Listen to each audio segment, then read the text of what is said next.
Buenas tardes, mi amigos. All right. A lot of people wonder why I have been involved now with energy systems and trying to bring out the new energy systems for a new civilization on this planet. And many people don't see the connection between extraterrestrial intelligence, the Disclosure Project, and the OrionProject.org. And I want to just take a moment to make those connections. Because I think it's very, very important that people understand that these are three projects that I direct that are really all part of one strategy. Now, many of you know that the whole UFO question has been kept secret for more than 60 years. And there are a number of reasons why. Number one, in the early days, they didn't know what they were dealing with. Number two, there were reasons that were theological and religious. And some of those still continue for some people in the secret government. For example, there's a Jet Propulsion Lab scientist that I know, very senior, who told me very directly that there are structures, ancient structures, on Mars connected to a civilization that's connected to early human civilization on Earth. And he has confirmed this to me, and he said, but the reason that NASA will not disclose this sort of information is that it would collapse, and I'm quoting, collapse the foundations of all the orthodox religious belief systems on the planet. To which I said, bueno. But this is a problem in some sectors of the society. And so, for example, in America, 25% of the population believe literally the world is only 6,000 years old. 1 in 4 Americans. They think we rode dinosaurs with saddles. And there's a museum in Kentucky dedicated, a $26 million museum, dedicated to showing how children were riding the dinosaurs 6,000 years ago. So there are people who don't want to hear the truth about many things. So that has been one of the reasons. And I know it sounds insane to any educated person and probably to most people in Europe and Spain. But in America, 1 in 4 people believe that. They're like children. Yeah. N'est-ce pas? Yeah. Idiots. You know, like Sarah Palin and people like that. So,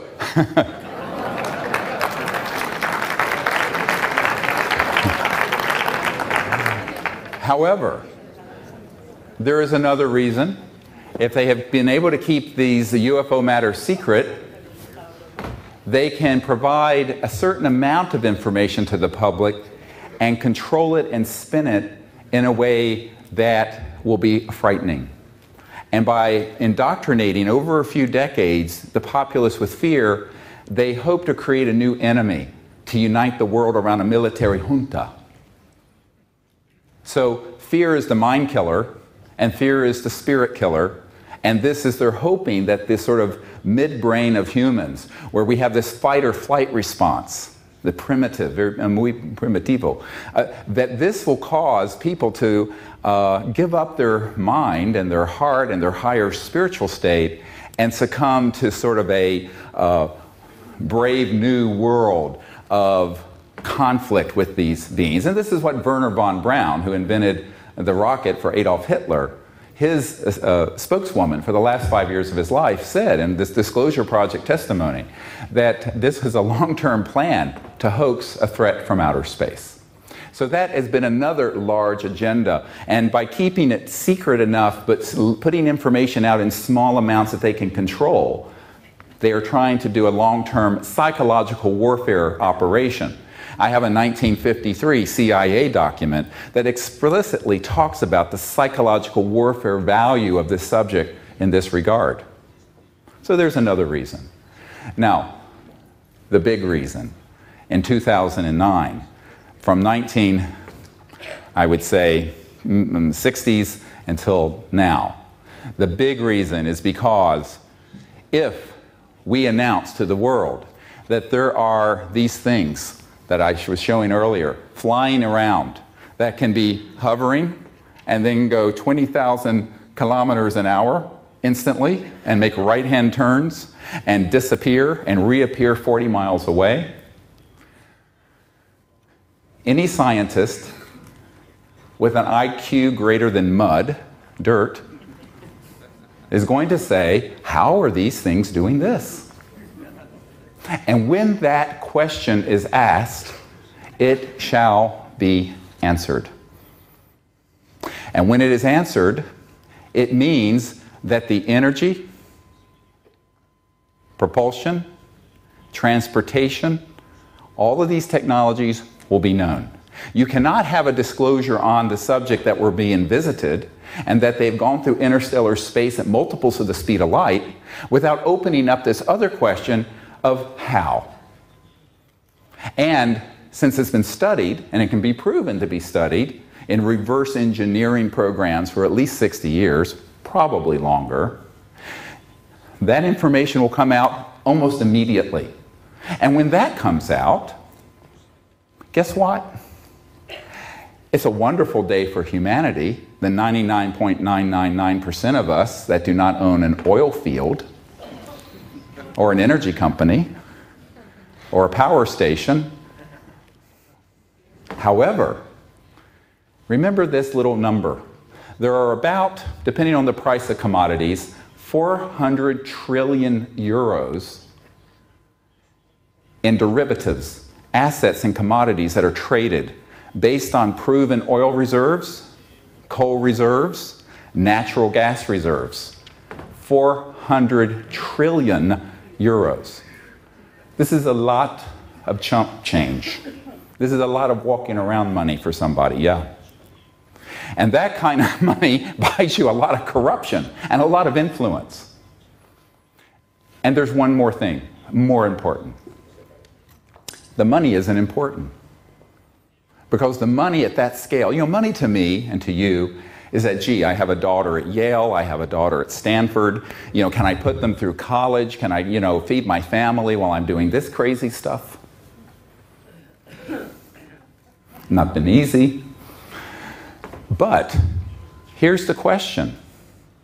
For these people who have unlimited sources of funding, these are the people who print the money, the printing presses. No, really. The central bankers, the financial people, the petrodollar, the big energy, oil cartels. For them, it's more about maintaining their relative power in the world. But what happens when you and you and you and you have a generator that would fit on maybe this much of a table, that would completely run your house with no energy bill, no pollution. Once you buy it, costs no more than a heat pump or air conditioning unit. And you have energy for your property for as long as the machine lasts, which if it's built well could be 100 years, 50 years. Wonderful, yes? Well, not for these people. It's wonderful for humanity, for Gaia, the Earth. But here's another issue, and this will make you a little uncomfortable. I'm sorry, I apologize in advance. But there's a big element of racism in this paradigm. Because right now, those of us in Europe and America, which together may be 600 million people, in a planet with 7 billion, consume most of the planet's resources, and we have these wonderful air-conditioned halls and cars using petrol. But guess what? Now India and China, with 2.5 billion people, want to live like this. And so does Africa. And so does all of Asia and the islands. And why shouldn't they? And the impoverished areas of Central and South America. Why not? Here's the conundrum we're in. If all those people live like you and I do, using the current energy paradigm, long before we collapse the biosphere, we will be going to Mad Max under the Thunderdome, fighting and killing each other for the last barrel of oil. And so the economic system is set up to ensure 80% of the world is in poverty. And this is a crime not only against the earth we are killing, but humanity.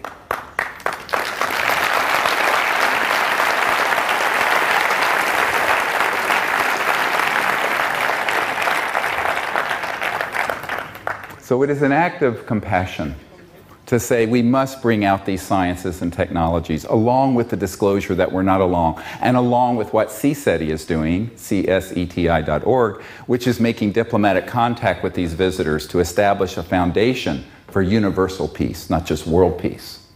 So these three projects are all going together. Now I'm going to focus right now for a little while on this energy question.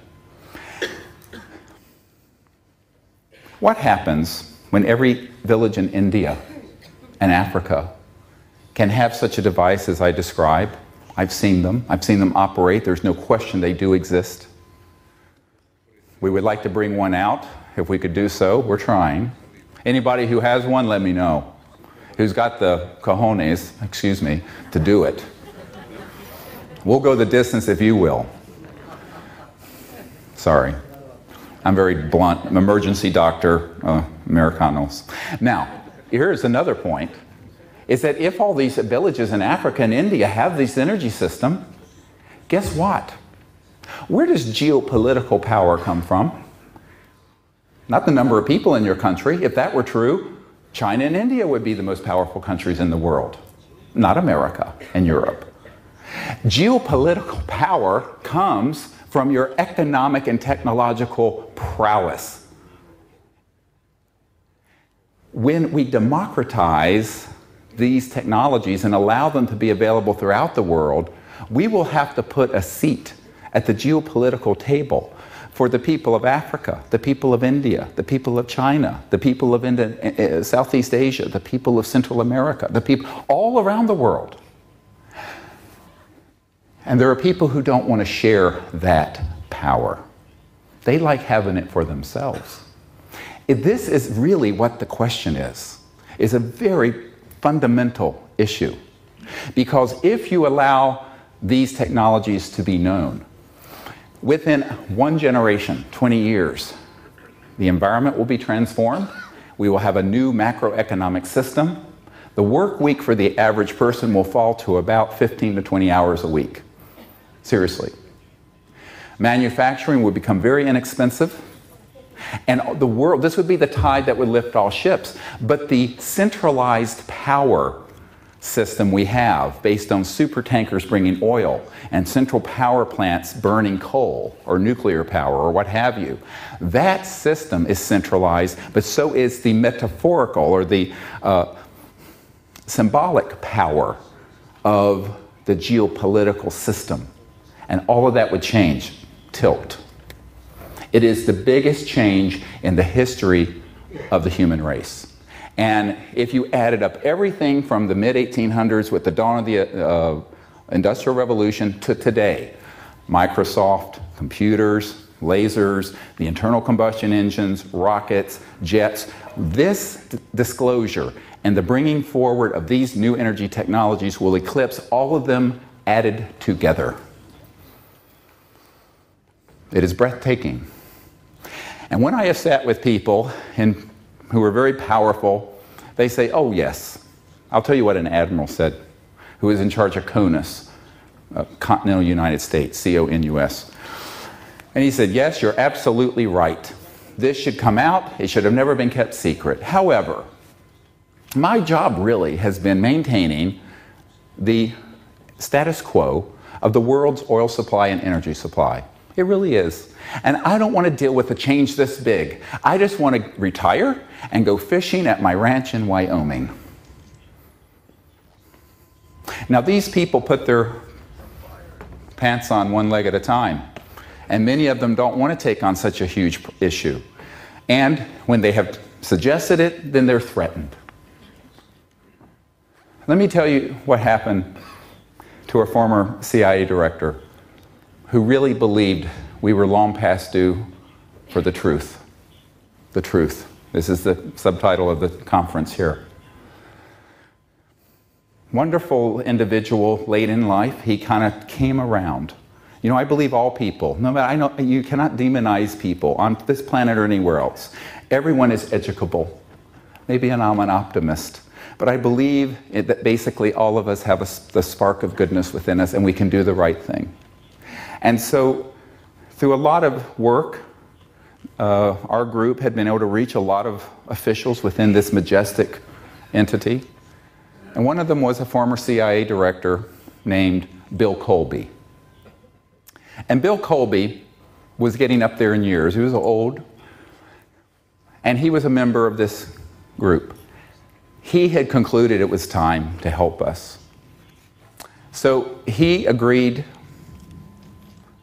through a colonel who was his best friend, communicated to my team and said, look, we want to meet with you and we want to hand off one of these devices, fully operational, and about $50 million US in seed funding so you can get it stabilized and secure and out initially to the public. I said, good. The week that he was going to meet with us, they found Mr. Colby floating down the Potomac River, and he had been murdered. Yes, absolutely. His wife admitted as much to CNN. Now, nobody knew why this sudden taking out of a former CIA director, and it was never investigated as a murder. It was an accidental drowning. But it was a shot across the bow to others who would like to bring and defect from this group. And it scared a lot of them, including then President Clinton. I mean, he wasn't very brave, but he wasn't stupid either. I would prefer to be with someone who is intelligent and has courage, however. So after this happened, and we began to analyze what the dynamic of this was, it became very clear that we were going to have to do some more groundwork for this bringing out of not only the information, but the actual technologies that can give us a new civilization, a new Earth, a new planetary society here. And in the course of this analysis, we said, first we've made the contact, and this is now ongoing, as you've heard yesterday. It is amazing, and it's going up exponentially in the last 6 months. We have to do disclosure. That's been done. People say, when is disclosure going to happen? I said 80% of the public already know this is real. It's just a matter of now the official government's putting their stamp on it. And believe me, the official governments always lag behind us, the people. They're the lagging indicator, not the leading indicator. We in this room are the leaders of this, all of you.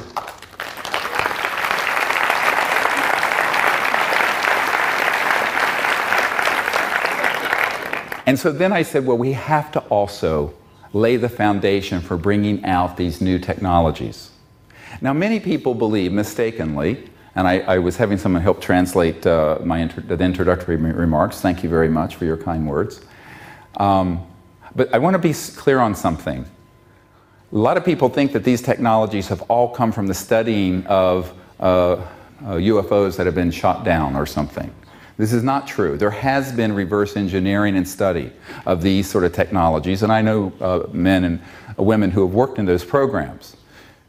But remember, the laws of the universe have a very nice coincidence.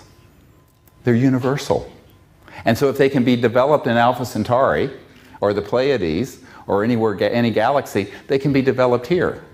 And guess what? Through the minds of people, beginning in the late 1800s, this knowledge started coming through. Nikola Tesla, for example. T. Townsend Brown, who started doing in the 1920s anti-gravity, high voltage electromagnetic effects where things would levitate and lift. He then developed this with a professor at Princeton who worked with Einstein, Dr. Biefeld, and it was called the Biefeld-Brown effect.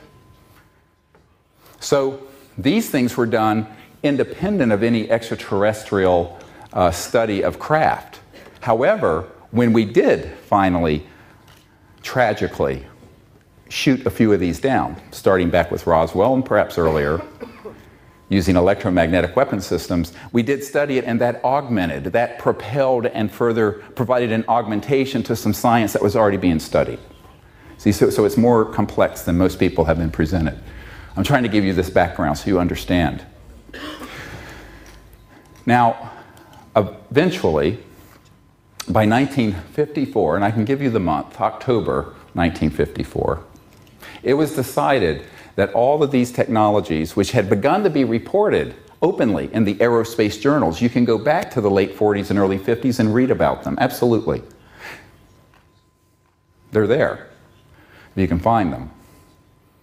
But by October 1954, this secret government, this cabal that had hijacked this whole issue out from underneath the president, out from underneath other world governments, and became an entity unto itself, decided, we're slamming the lid on this, and this is not going to be printed, talked about, discussed anywhere, top secret, black, deep black. That was October 1954. So I was not yet a twinkle in my father's eye when all of this went black. But I tell people that the tragedy here is that since before I was born, and now I'm a grandfather, we have not needed oil, gas, coal, or jet engines, rockets, or surface roads between cities. Think how many billions of dollars, hundreds of billions of dollars are spent on roadways and how much destruction to the environment. We haven't needed those since Eisenhower launched the Eisenhower interstate system in America that's now crisscrossed with these superhighways spanning the whole continent. Now imagine what a civilization from another star system might think, seeing such galactic stupidity. Oy. Ultimately, that is the problem we're trying to correct. It is 50, 60 years of unbelievable corruption and misguided policy that has become entrenched. But doing so now is much more difficult than it would have been in 1902. And if you go to the orionproject.org, it's all one word, the Orion Project, O-R-I-O-N, Orion, like the constellation, project.org, you will see a photograph of Nikola Tesla with a guy, a self-taught engineer named Stubblefield, standing with the Capitol dome of the United States Capitol behind them after they had shown members of Congress this generator that was like an earth battery, some stakes in the ground, and they would get it running, and it would run itself from this energy field, and the man was running his farm on it. 1902. So let me go back. We haven't needed oil and gas, nuclear power didn't exist then, since 1902. Now, you talk about a crime against humanity and the earth. This is the big one, a huge one. And it's all about corruption of power. And it's time for the people, all of us, to stand up and say, okay, enough of this stupidity. We're better and wiser than this. Let's unite together and bring out these new sciences.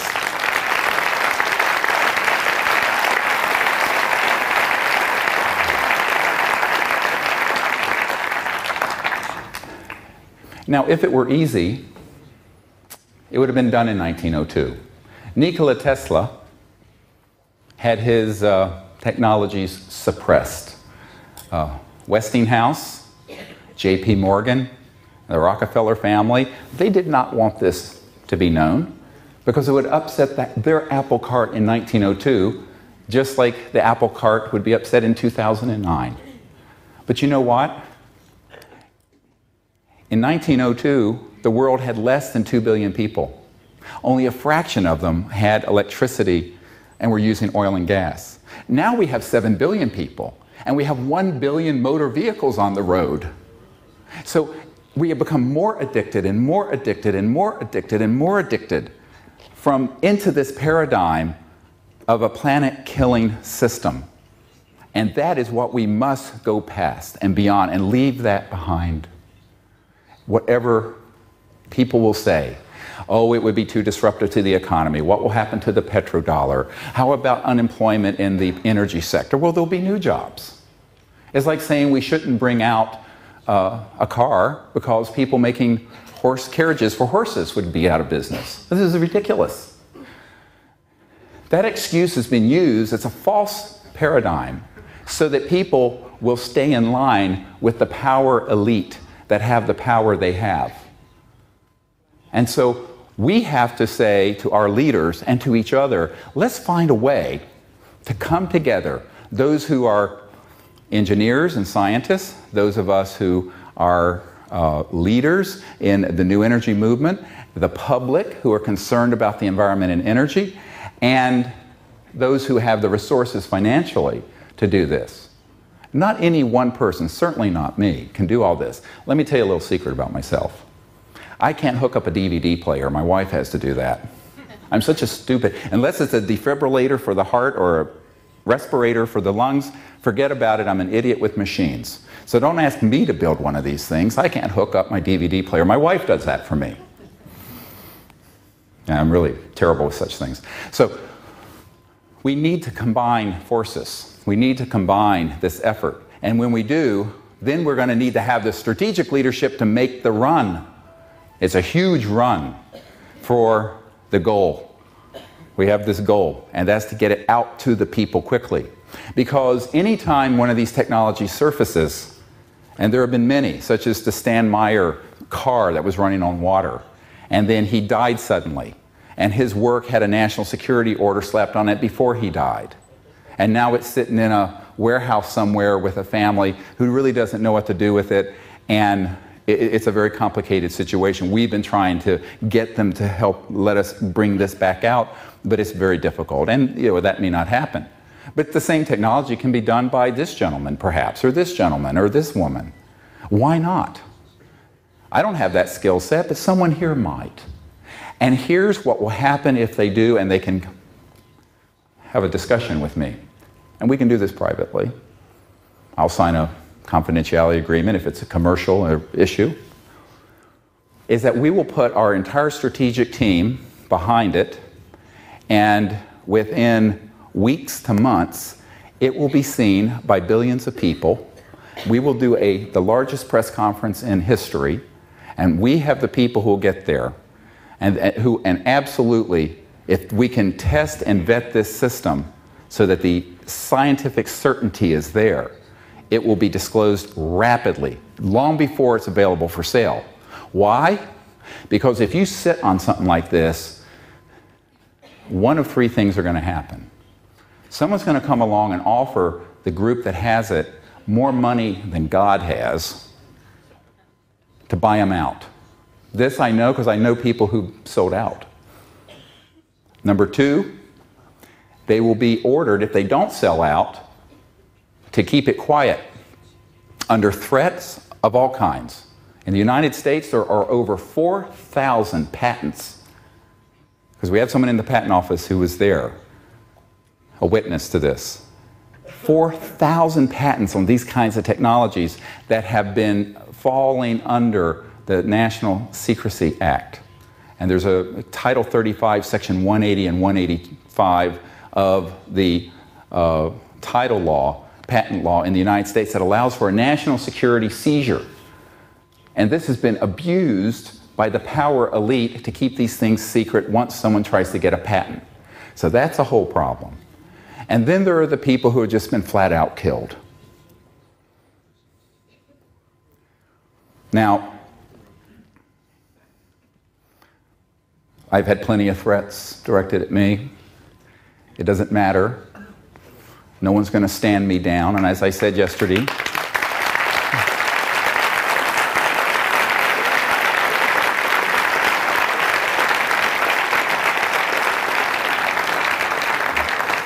if I have to be taken out feet first in a coffin, then I give myself to God, so be it. This is it.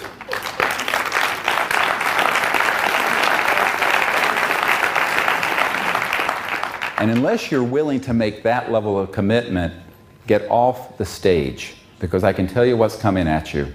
What I call, politely, Murder Incorporated.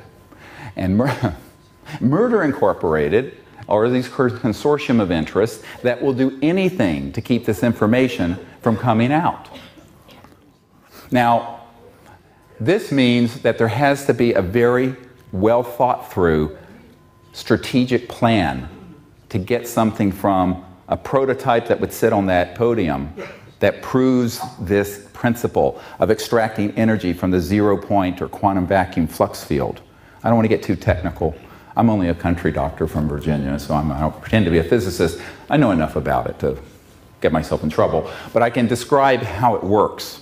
And basically these systems, when you look at them and how they're operating, you can bring them forward very quickly as a prototype. Now, it may take a little longer to have a manufacturing and distribution and all of that, but you can certainly bring it out very, very, very quickly in terms of announcing it to the world. And why? Because this is the message of great hope. Imagine what our people all over the world would say when they realize we're not having to destroy the planet to live. We don't have to go back to the Stone Age.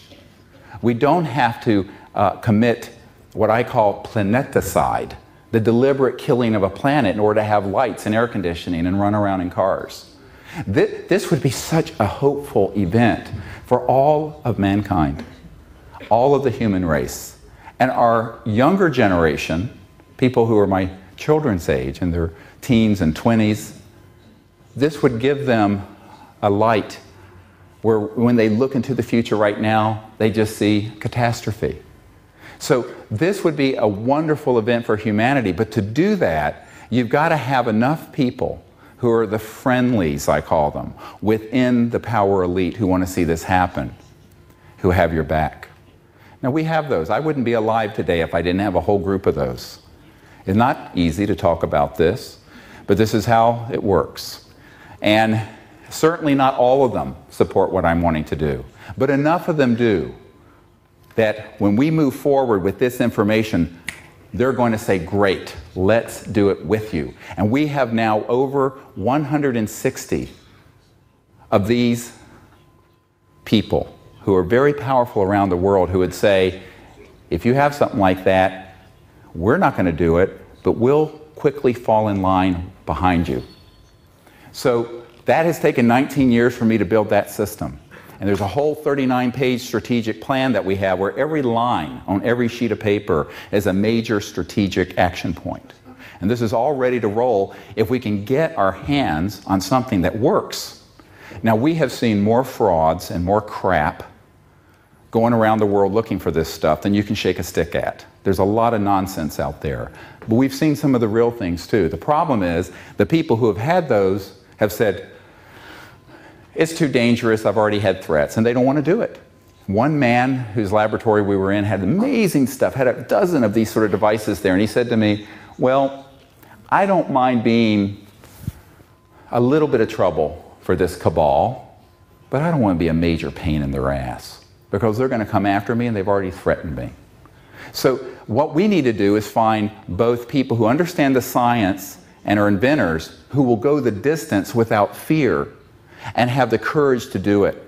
And this has been very, very difficult. Let me explain something that happened in the last 7 months or so, 8 months.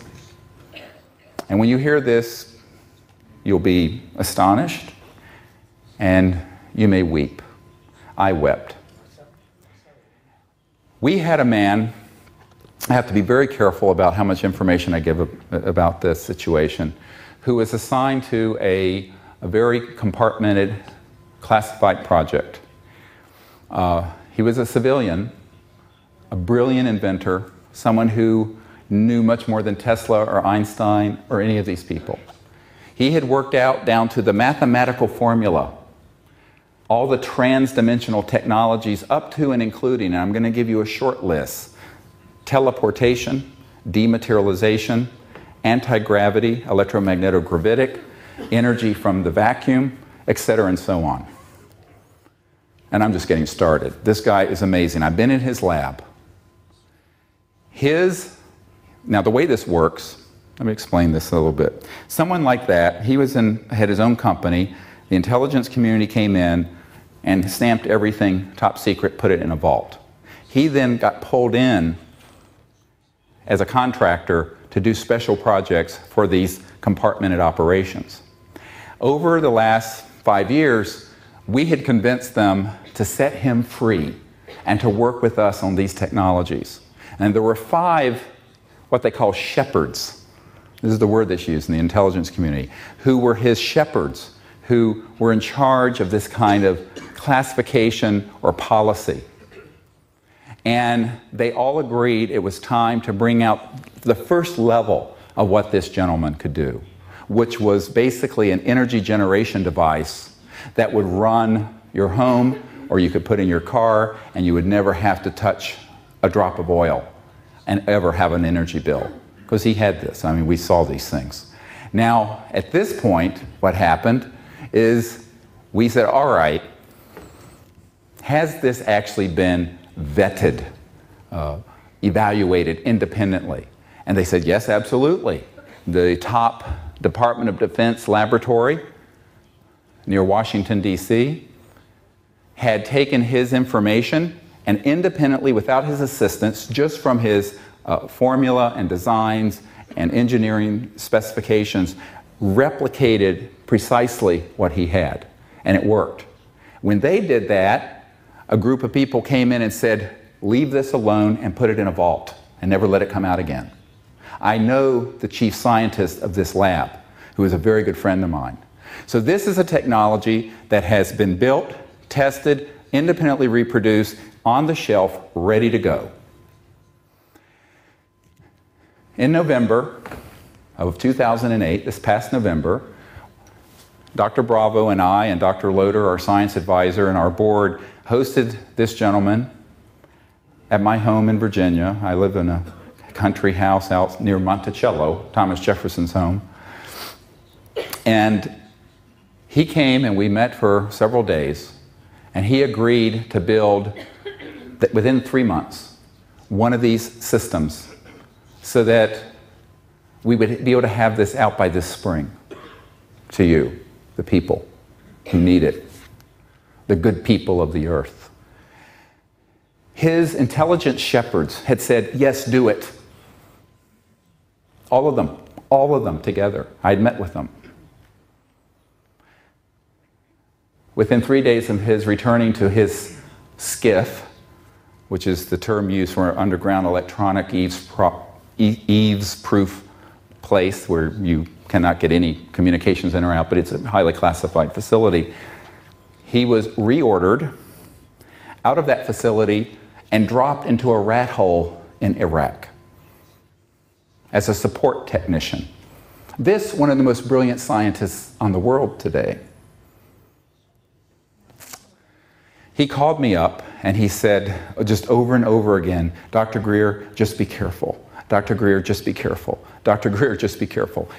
Someone had put the fear of God in him, and he thought he had a clear go because these really well-placed intelligence operatives, but some other people from outside those 5 shepherds came in and said, oh, no, you don't.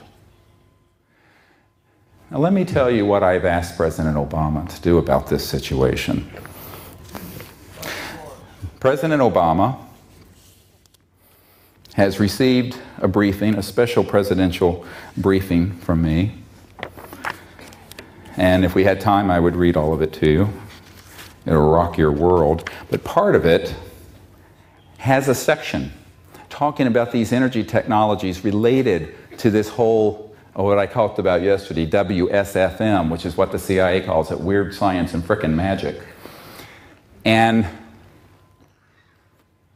in this original that has been provided to the Barack Obama administration and to the new CIA director, I say, look, this man has told me he wants to do it. His immediate shepherds in the intelligence community want him to do it and bring this, a first level of this science out.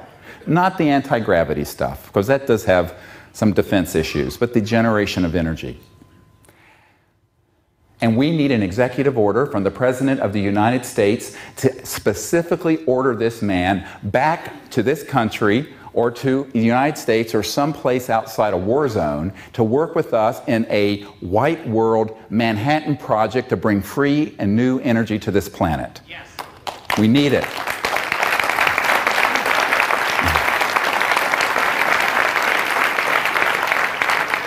And here is what I would like each of you to do. Rather than us all being passive and saying, oh my God, what can I do? There are all these characters out there. We need your help. Go to the orionproject.org and let President Obama know that you have learned of this and that there is a man that Dr. Greer knows very well and have his home address, his phone number, his curriculum vitae and resume and know everything about him. And that this would be the new energy economy Barack Obama promised us. And we have an automatic fax system set up, ready to go from the orionproject.org where you can fill out a letter and zap, send it right into the White House.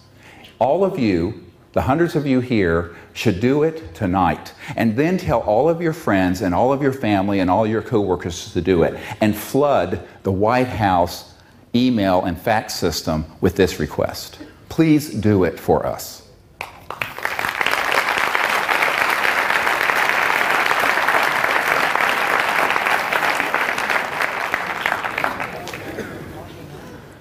So we live in a very exciting time. This whole adventure has been quite a roller coaster for me and my wife and family, and for everyone with whom I work. Enormous work has gone into getting to us where we are today, where we have achieved disclosure, we have made contact, and now we want to bring these energy technologies to the world. And that can be done with your help. I know we have the capacity to do it. And there's one of the most renowned physicists in the world who works in this area has said that the only group that really has a chance at making a run at this is the group that Dr. Greer has put together, both strategically and in terms of leadership. I know we can do it. But we can't do it alone. Because guess who our first level of protection is? Yes, I have security. And yes, we have people in the secret government watching our back. And yes, we have extraterrestrial guardianships watching us. And beyond, angelic. But you know the most important is you, each one of you. The reason we went public with as much information as we could, and I'm really pushing the limit with what I'm saying today, and what I've said at this conference, is that you being informed, and you telling others, and millions of people around the world who follow what we're doing and know what we're doing, well, you know what that does? That puts a 1 billion watt spotlight on our project. And what happens when that occurs? These murderers don't like to do things when there's a big spotlight. They're like cockroaches that only come out when the lights are off. La cucaracha.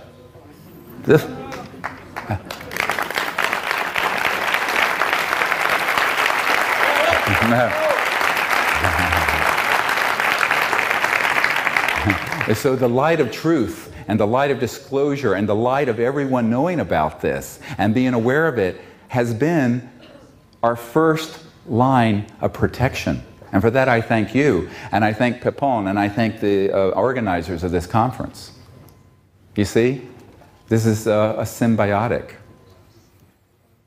Now, much of what I have to do, obviously, has been behind the scenes, and I've been criticized for that. People say, how can you meet with these devils? I said, because they can be transformed also. The power of consciousness, the power of prayer, the power of goodness.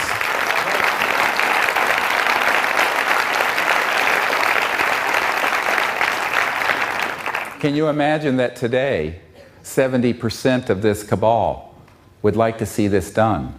Now, the 30% that are the most violent and ruthless have intimidated them, just like when they killed CIA Director Colby, who was trying to help us. But here's the point. I'm expendable. And what do I mean by that? You know, after I briefed the CIA Director for President Clinton, his best friend came to the house and said, to my house and said, I mentioned this yesterday, he said, well, the president won't do this, he'll end up like John F. Kennedy. And I said, c'est dommage. It's too bad. He's the president, I'm not. I'm just a doctor here. At the time, I was living in North Carolina running a busy emergency department. And he says, oh no, Bill Clinton won't do it. He said, but you can. I said, what do you mean I can? What am I, chopped liver? The expression meaning I'm nothing. And he basically said yes. You see, because I'm a nobody, And because I'm not important, and because I'm expendable, and because we are common people, we can do it. They can't. Here's the irony. We're free. They're not. And God help us, we need to step into that power and make this change happen.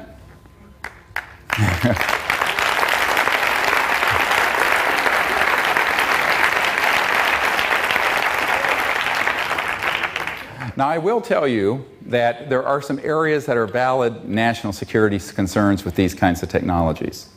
The electromagnetogravitic systems that would allow you to go from here to, well, let's say Afghanistan and back in 3 or 4 minutes. This could have a defense application, obviously. However, there are other configurations of the technologies that would allow us to just bring out the energy generation component initially. And I see this as a multi-phased process, although we're running out of time to phase it in. It should have started to be phased in 1902. If the world had evolved to where it could have been, by 1955, we would have not had surface roads. It would have been like the Jetsons, where we're floating along. Absolutely.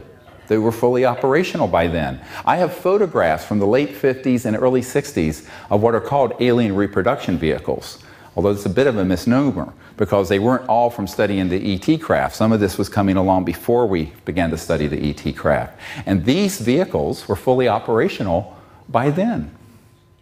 The irony is that, as Bob Dean pointed out, there are 2 space programs.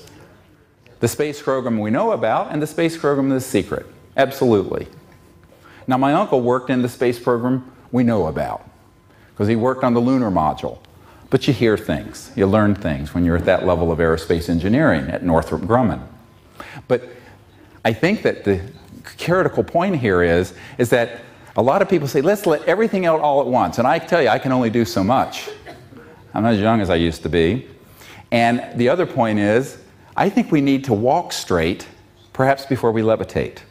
I would be happy just to be able to run this building without fossil fuels, wouldn't you? Let's do that as a starting point. That we can do this year and next if we get moving. Absolutely, it can be done. And so what I am asking you to do is help us identify, number 1, the people in society and in your own circle who are supportive of new energy research.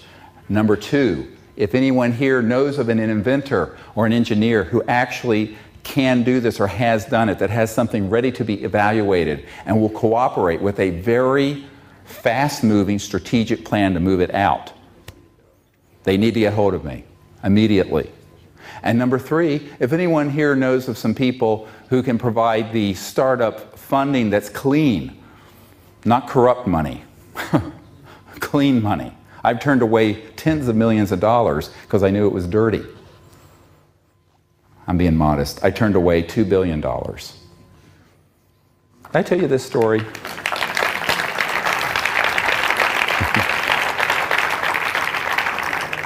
I can tell you money means nothing to me. Back when I first got involved with this, the head of Army Intelligence approached me, and he wanted me to fold my operation into his. And he offered me a $2 billion fund for my personal use if I would do so. And I said, no thank you, I'd rather be independent. And he was not happy.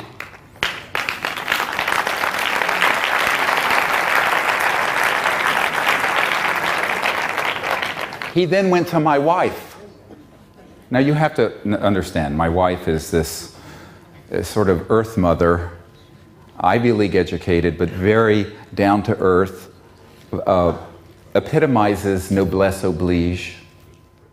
When she was in the Peace Corps, they called her Saint M. She's this beautiful, kind, spiritual, beautiful person, without whom I could not have done this. She's really the wind beneath my wings. Yeah.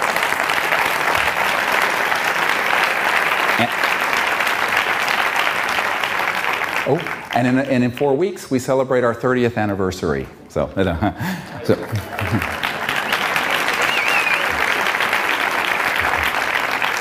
And believe me, she deserves a medal for that. 30 years with me, oi. Okay, so so the head of Army Intelligence went to my wife and said, oh, you know, we have a special shield, like a crest, for your husband, so he can be joined in the top 9 people involved with these projects. And can you convince your husband to do that? He didn't mention money to her at all. He mentioned this thing. It was flattery and ego stuff. And she came to me and she was very sweet. She says, oh, he was so nice and he had such wonderful things to say about you and they so much want. I said, Emily, you know, he's a devil with forked tongue. I said, no way, Jose, ain't gonna happen. And she said, oh, okay. Later I had other offers. And so that was in 1992. So for 17 years, I have been offered up to multiple billions of dollars. I have had my life threatened and my best friend murdered. And I have been reviled and ridiculed and everything done to me. Up until just before coming here, horrible death threats and people staking out my house. And you know what? I am only redoubling my effort. Screw these people.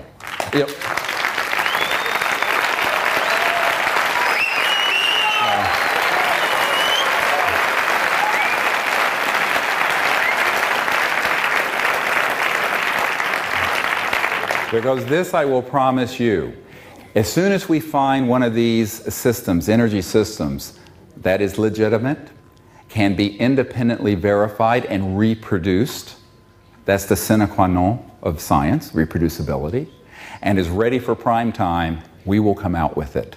And no amount of money, no amount of threats, nothing will deter us from doing that. And if they give me a national security order to stand down, I will go on CNN and the BBC and your Spanish network and I will tear it up in front of 1 billion people live and say, screw them.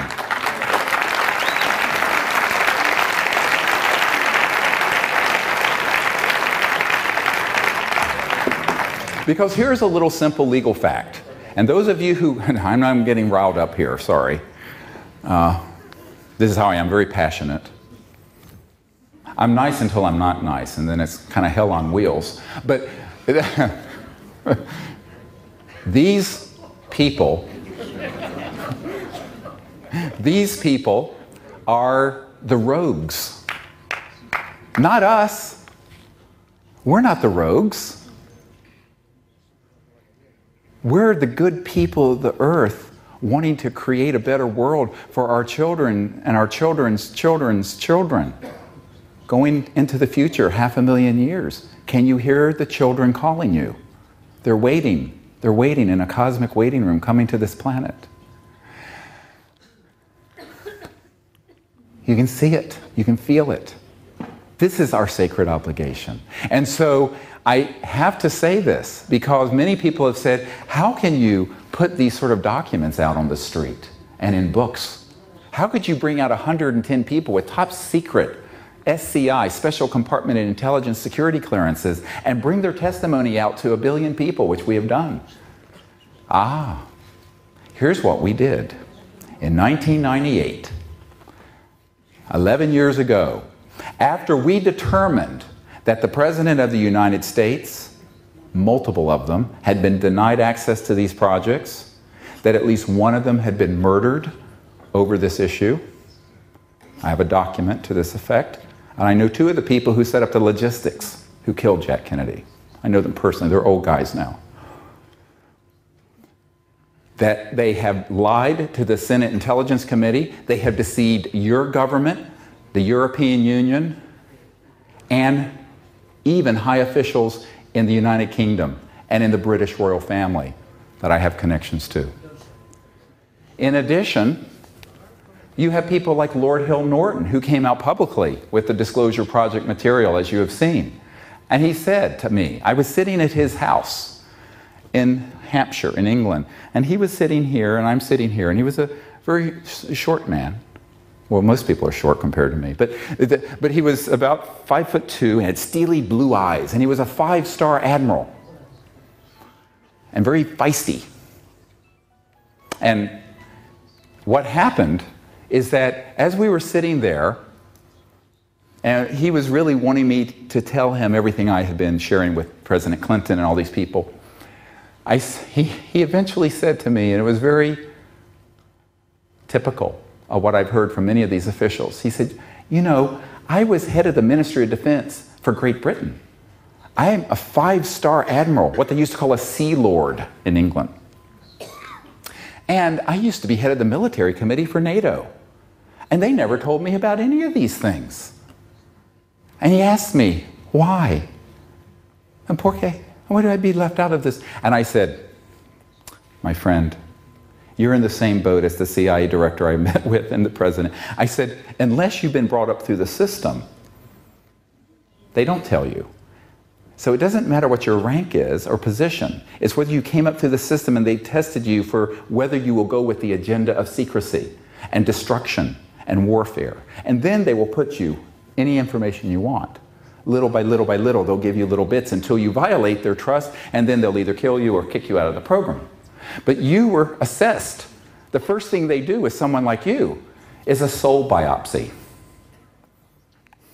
What is this, a soul biopsy? The medical term biopsy, take a piece. They take a look at your soul, and they want to see if you're a stand-up guy, a good person, and you're not going to go along with a criminal enterprise. They're not going to tell you.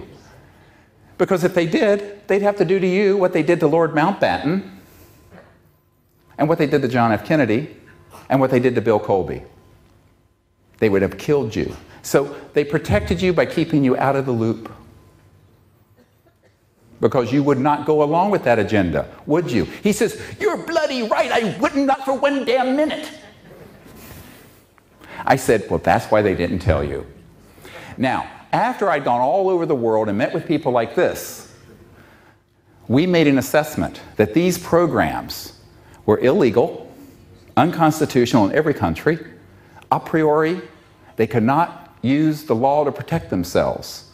And the same applies with these technologies. If they issue any inventor a national security order, he needs to get hold of me so I can take him by the hand and rip that thing up and say, these people have no legal standing because they're the criminals.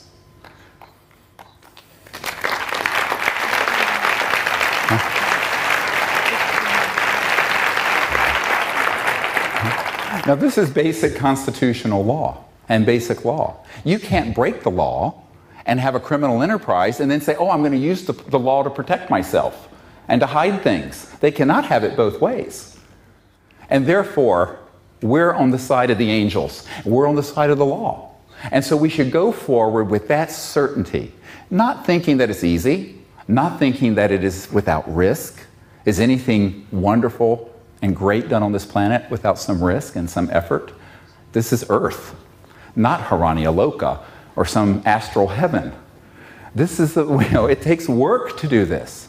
But I will tell you this. This is the pearl of great price. This is what you don't throw back into the sea. This knowledge that you have received this weekend at this conference is knowledge about really a sacred responsibility, a call to action, a call to do something about this. Not only peaceful contact with interstellar visitors and disclosure, but seeing that we lay the foundation for these technologies to come out to be used for peaceful energy generation, to save our planet from the abyss it is going into, and to alleviate the suffering of the planet. Because for most of the people on the planet today, 1/3 of the planet's population lives on less than $2 a day. It's already a cataclysm. It's already terrible. And if we have any compassion for those people, we will say we will make an effort for them, for all the children of the earth. Because it is only when there is justice and only when there is a certain decent standard of living that we can become a civilized society living in peace. We cannot have peace where 80% of the population is in poverty, where there are 200 or 300 families and corporations that have half of the world's net worth and wealth. This is not a sustainable situation. So there are 1,000 reasons to do this that are all good reasons. And the only reason not to our fears, our timidity, our weakness. And this is the time where I'm telling you, we have to transcend that. We have to look across to that far horizon, that we're going to make it together. We're on this planet together, Schoolhouse Earth, and we are going to make it through. The only question is how much difficulty, how much tumult, how much catastrophe. And this is totally dependent on what we do with our free will. This is the sphere of free will. The ETs are not going to land and make this happen for us. Then we would learn nothing. It's like trying to impose Jeffersonian democracy in Iraq. Silly. They're wanting us to do this so that we become a peaceful civilization, and then the cosmos will open wide its arms and embrace us. So we have these tasks before us: contact, disclosure, new energy. And the promise of all of these things is that as we pass through this journey over the coming months and few years, we will have laid the foundation for a civilization that will be here, unbroken, in peace, for 500,000 years. That's the era that has just opened.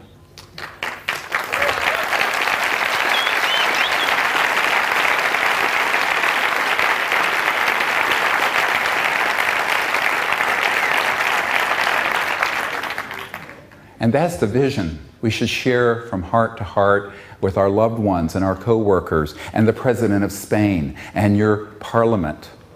Is it parliament? I'm sorry, I may be using the wrong word. But we have to educate our leaders, but not wait for them. Many people say, "Are you waiting?" I say, "No, I'm not waiting on anybody." Forget that. If I made any mistake during the run-up to the Disclosure Project, is that I gave the Clinton administration and the U.S. Congress too much time. I gave them 6 years. I'm giving Barack Obama less than a year. And I have announced to him, now I'm going to say something here I have not said publicly, get me in more trouble, who cares?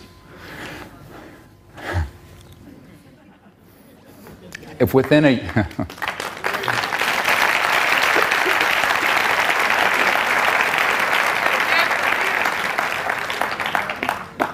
if within a year of his taking office, they have not taken definitive action on these issues, we are going to form together the Council on Interplanetary Relations, and we're going to formalize contact and bypass these useless governments in the world.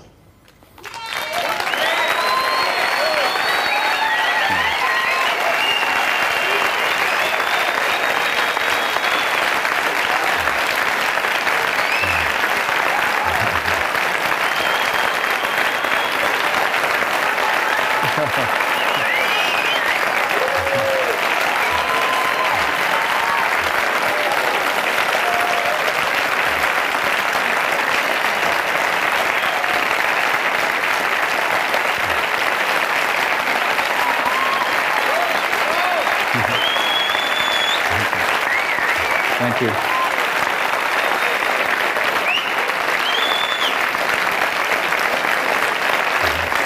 Number two, and we're just getting started. We're going to make open contact, and we have at least one G8 country that has written me a document. How I wish I could read it to you. It is the most important document in the history of the UFO subject. And the irony is, I am not at liberty to disclose it, and I'm head of the damn Disclosure Project.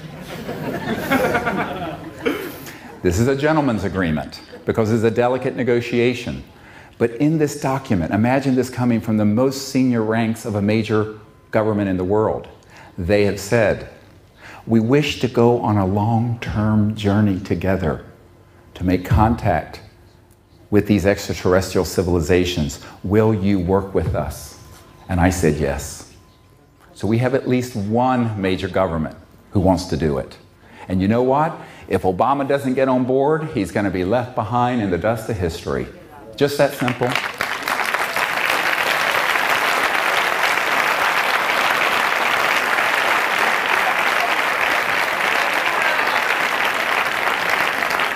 And number 3, we are going to persist in identifying these new energy technologies. And I have been told here in Spain, there may be 1 or 2 of these waiting to come forward. I hope what I've heard this week is true. I've had some wonderful meetings. And if it is, we will be the carrier vehicle to launch it to the world. And there is no force on the planet that will stop us. But we will need your help. And will you help us? Will you join with us when we call? Tell everyone we have this. Don't let it fall apart. Don't let it get lost.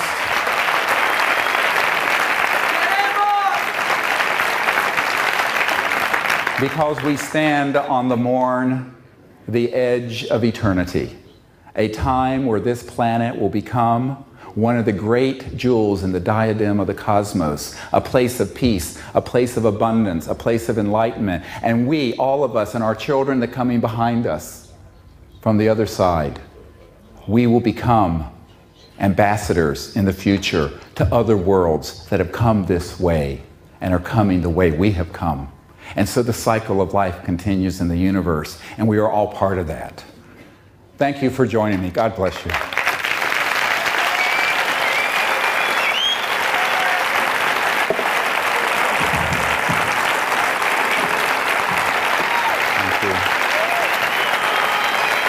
Thank you. I love you.